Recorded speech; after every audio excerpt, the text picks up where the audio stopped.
Selamat sejahtera kawan-kawan. So, saya Kuan Ping. Hari ini saya tunjuk cara untuk membuat penyelenggaraan pencegahan untuk sistem HVAC kereta kita. Jadi, untuk langkah yang pertama, kita kena cek kita punya cabin filter. Untuk cek cabin filter, kita kena buka glove box untuk keluarkan cabin filter dari kotak HVAC. Untuk kita cek sistem HVAC komponen yang lain, kita kena start engine kita dulu. Pastikan kita aktifkan AC button dan kita kena control kita punya blower fan speed dan kita punya temperature dekat control panel kita. Jadi untuk langkah yang kedua, kita kena pastikan kompresor dan condenser fan berjalan dengan baik apabila sistem HVAC telah diaktifkan. Apabila kompresor kita tidak berjalan, ini berkemungkinan disebabkan magnetic coil yang sudah rosak ataupun clutch plate yang sudah hawus atau sudah patah.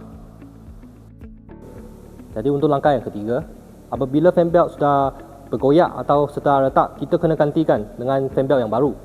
Apabila bearing tensioner pulley sudah berbunyi kasar, kita pun kena gantikan bearing ini.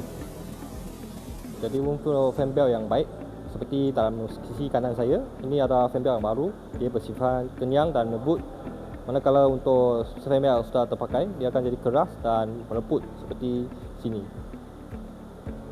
Jadi untuk langkah yang keempat, kita kena pastikan fuse dan relay untuk kompresor dan condenser fan adalah dalam keadaan yang baik. Fuse perlu bersambung dan tidak putus, manakala relay tidak boleh berkembang dan berkarat. So, ini adalah semua langkah-langkah yang boleh dibuatkan semasa routine inspection untuk sistem HVAC kereta kita. So, sila like dan subscribe sebelum kita punya sistem HVAC bercuti tanpa sebab.